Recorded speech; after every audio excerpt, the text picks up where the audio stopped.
Hello there, this is Moira Hutchison, mindset cultivator, energy healer, and owner of Wellness with Moira.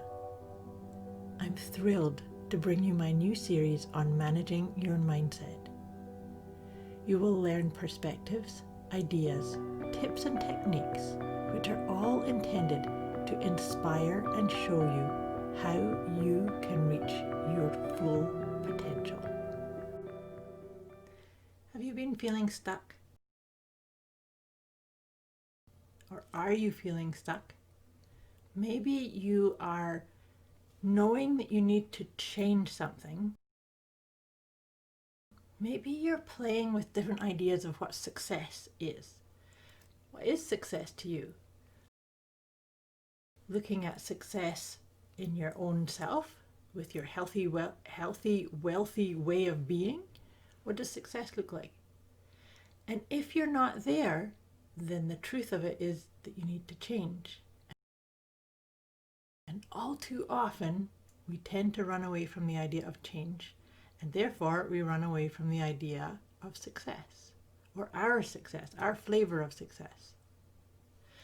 If this is true for you, I want to share with you some ideas around this thing of being stuck. I think it's so important for all of us to really look inward at the story we're telling ourselves, as far as I can do change or I can't do change. You know, so often I see this with my students and my clients, with my family, with my friends, that we resist change. We do whatever we can to stay inside what we know, as opposed to stepping outside of that comfort zone, or stepping into what I like to call the void. You know, this void, or this is the idea of stepping outside of your comfort zone, is where your success is, your brand of what is possible and what is potential for you. So if you've been feeling stuck, or feeling like no matter what you do, what you try and do, and it could be trying to exercise more, it could be trying to eat healthier, it could be helping yourself develop into a more loving relationship with you, or a relationship with your partner, or even finding a partner. Or it could be that you're feeling stuck or wondering where's your success in your career or in your business. Are you doing the things that bring out your unique gifts? Do you get to show up and be who you truly are? And if none of those are working out for you, then that does actually mean it's time for you to change.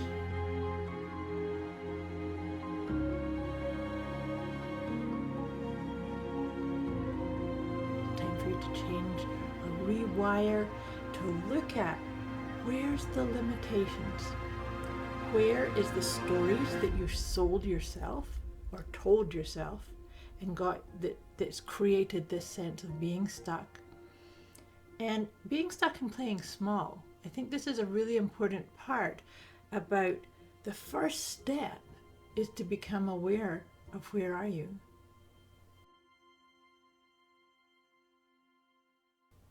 You know, part of this series that I'm putting together for you, all about helping you recognize where are you, where have you been, where you are, and where you'd like to be.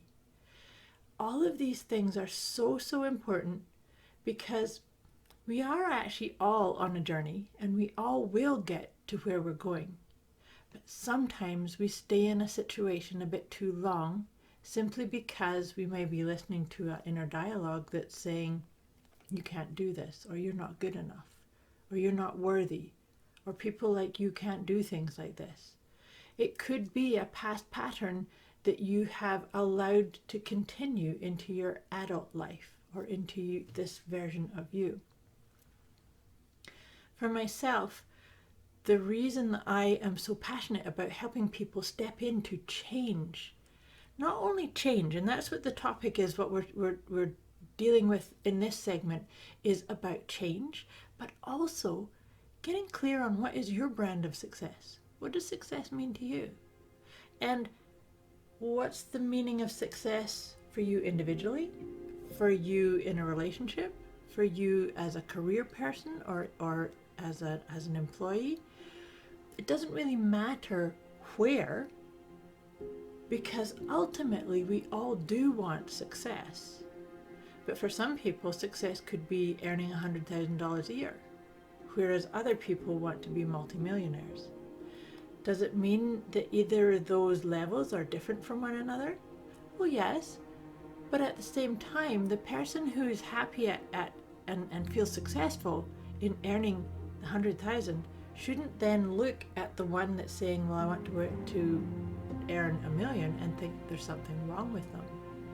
Because all too often we get into this propensity of comparing ourselves, or what our desires, intentions, what we think is success, what we think would make us feel good and aligned with our calling.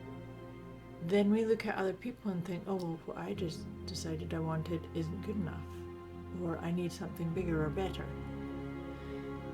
So you might be asking, what makes me an authority on talking to you about this idea of stepping into change and accessing that true definition of success that's only yours, not mine, but yours. The key piece for me is that when I was a young adult, I joined a cult.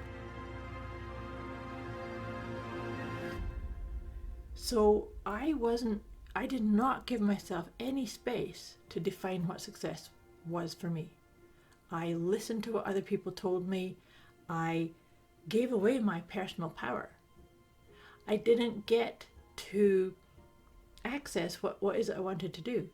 The one thing about this group that I was in, and this is what happens for people who are called into or pulled into situations like this, is there's a thread. There is a thread that connects with what your why is. My why is, I want to heal people. I want to help people awaken the healer, or the capacity to heal, to live well, to feel successful, to manage change in their best way. That's the thread. And I couldn't do it the way I thought I was going to as a young adult. And so instead of going and looking for another alternative, I joined a group that promised me, or that offered me the idea of what I wanted to do, to help people overcome their mindset challenges and live a more prosperous, successful life. Unfortunately, I wasn't tapping into my inner space, into what was right for me. So I was in this group for 2 years, and that's how come it's so important for me to have these kinds of conversations and let you listen to these kind of things, because I really don't think that we need to stay stuck in situations for 2 years, let alone 2 days or 2 months, right?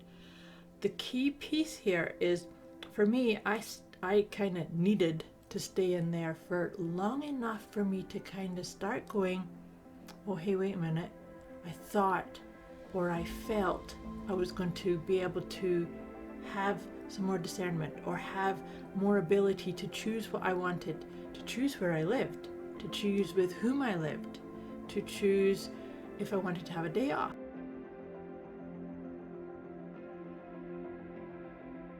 Or to choose to talk to my family, because that was a big piece for me, was I actually had to disconnect contact with my own family. So that's just a wee shortened version. Throughout these episodes, I will share little bits and pieces with you on this. But just wanted to share this part with you, because sometimes we need to stay stuck long enough to get to the point where we'll do anything to step out of it. To step into that space of kind of unknown. I call it the void. It's like the void of, I don't know the answers, but I know that they're here, and I can only access them by stepping in here. And it's by stepping and having the willingness to take that one step outside of your comfort zone, that will start to change. And then you can ask yourself this question. This is one of my favorite questions that I encourage you to use, is You take that one step, and it doesn't matter how big or small that step is. In fact, at the beginning, it's preferable to take small steps. But then you pause and you say to yourself, how does this make me feel about myself? And just tune in. The answers, those types of answers, are going to come from your heart. Taking deep breaths, you will see. Now, sometimes you'll take a step and you'll say, how does this make me feel about myself? And you'll have nothing. It'll be just kind of neutral. When you have neutral, that's a great thing, because it's not like you've got this heaviness saying, oh no, don't go down there. Don't join that group. Don't make that decision. Don't ally yourself with these people or that person. Or don't start that exercise regime, whatever the piece is that you're trying. But if it's neutral, there is no yes or no at the moment. So continue. If you get to neutral, neutral just says, I need a wee bit more information here. So talking about this, helping you release those inner dialogues about change is bad, change is scary. And I have this little formula that I want to teach you to help you embrace change, to see change as more of a you're choosing it thing, as opposed to it's something to be resisted or run away from. Because there's an ism in here that basically says your meaning of success is trying to find you. But it's only going to find you if you open yourself to it and you change the way you are being in this moment. So sometimes we try and resolve things by thinking them through. Well, I just said that the answers that you're looking for are here. They're here at your heart level. And so then your responsibility in all of this is to just acknowledge it and feel what you're feeling, because those feelings are going to guide you. So, in another wee example of that idea of you taking a small step in the direction of creating some change. So maybe you try out going to a different gym, or you try out weightlifting, or you try out some new diet or eating regime. You try out some new way of setting goals.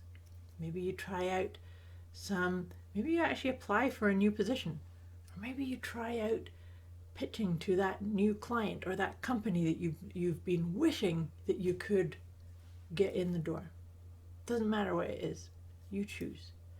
But when we do that, then we start to find that we're a bit more resilient than we actually thought we were, and change is not as scary as we had originally thought.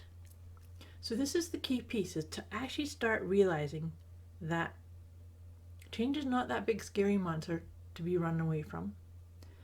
And if where you're at right now is a little bit vanilla or a little bit limited, or you're just saying I'm just putting in time, or I'm feeling stuck, or I'm feeling a bit overwhelmed, or I wish things were better, watch your dialogue, because that'll help you assess where does change need to be brought into. And like I said, change doesn't have to be completely a 90-degree or 180-degree turn on what you're doing or where you are or how you are, but it's by just stepping beyond that comfort zone. I hope that makes sense. So this formula that I mentioned, the key piece in all of this, in helping us define our own brand of success and actually creating it and stepping into it, there's one thing to understand, is that most successful version of you is already in existence. Just breathe that in for a minute. That defined sense of success that you may not be completely clear on, it's already in existence. Because something that you do not have the capacity for, or you do not have the maybe subconscious or somewhat buried definition for, it can exist the potential, the answer that you're looking for, it can't exist without that question. So that meaning of success, your brand of it, it can't exist without the whisper or the twinkle within you. So this is how come it's really important to watch your inner dialogue, to watch how you feel about yourself, and use that question. So that's number one thing I really want you to hold on to with what I'm trying to teach you here today, is the how do I feel about myself? So how do I feel about myself when I'm thinking these thoughts? How do I feel about myself when I'm using these words? How do I feel about myself in this environment, or with this choice, or with this habit, or with this propensity or this pattern? So you fill in the blanks. How do I feel about myself? And then pause for a second, take some deep breaths, come to maybe a space of neutrality, and just see what comes up. What comes up when you say, how do I feel about myself? And don't get too lost in the weeds with that, because the first impression is your answer. It's not the next one. That first impression, it's the key piece. So the formula I wanted to share with you on this video, it's called the RAIN formula. And so I really encourage you to, maybe you want to just jot down the points that I'm going to share with you, what I call the RAIN formula. So RAIN stands for recognize, accept. The A can stand for accept or acknowledge, and I'll get into that in a wee bit. And the I is investigate, and the N is non-attachment. So here is how this works. So first of all, and that's what this whole first part of my conversation with you is to recognize. Recognize, where are you? Where are you on the spectrum of your definition of success? Where are you in your acceptance or desire or embracing of change? Where are you? Just recognize. So you can just sit there with, this is like a little bit of an inventory. You know how I said to you when I was in the cult, that first step was recognizing that I was having this dialogue of, oh gosh, I thought that when I was in my 20s, I was going to be this, or I was going to be doing that, or I was going to, right? So just recognizing that's what's going on. I hear the dialogue, I feel it in my body, I feel it emotionally. And then I accept, because here's the big piece is, I've always said this, we can't change anything unless we accept what is. So let's take that for instance, if you wanted to lose weight, you can't lose weight unless you accept where you are initially. Then you can lovingly change. But if you punish yourself into any kind of change, it's going to be more and more of that resisty type of energy, right? So accept and acknowledge. So I acknowledge these thoughts. I acknowledge that this is what's going on. I accept it. I acknowledge it. So now you can see why I said that's the A. I kind of put two definitions of that. And so you choose which one feels best to you. Do you need to work on the acceptance? Do you need to forgive yourself? Do you need to release feelings of shame or blame or guilt? Just see that. Or do you need to just say, okay, it is what it is. I did it. Acknowledge. Right? So you find which is your brand of that A. So we recognize, and then we either accept and acknowledge, or we do a combination of that. And then we investigate. So this is a good place for when that how do I feel about myself really goes deeper. And investigate, is this something I can do something about right now? Is this something that I need to get help with? Do I need to enroll the support of a professional? Do I need to take a course? Do I need to do some research outside of myself, of this situation? So it's just to investigate. So this is a really important part, to not allow your inner judge to say you're not worthy, or you did something wrong, or even I need to do it this way to keep these people happy. There is a huge propensity in a lot of us to people please, and that The more we people please, the more we tell ourselves we're not worthy. That's really important. So the more you look at, I have to keep these people or that person happy and approving of me, the more you're saying to yourself, I'm not worthy, I'm not worth it. So be aware of that. And then that brings us into the non-attachment. So maybe you're in a situation that you created and it was the best thing, say 5 years, 10 years ago, but it's not serving you now. So non-attachment just is, it was the best thing at that time, I'm not attaching to the story, right? So in the investigation part, you may come up with a bunch of different emotions that you've been feeling. Non-attaching means you're not going to tell yourself a story. So, I feel guilty because of fill in the blanks. That's not going to serve you. Stories don't serve us in this type of exercise.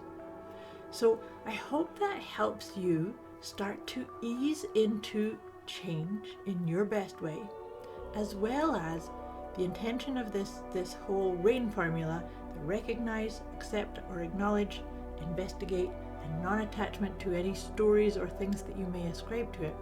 This is the best way I know to help you get unstuck, to start embracing change and really stepping into what is your definition of success. I hope this serves you. I have a special gift for you, and it's in the link for it is in the comments below. So I'd love for you to step into that. That will help you more with this idea of change, as well as defining your sense of success and finding balance and ease with the whole process. Thank you for watching.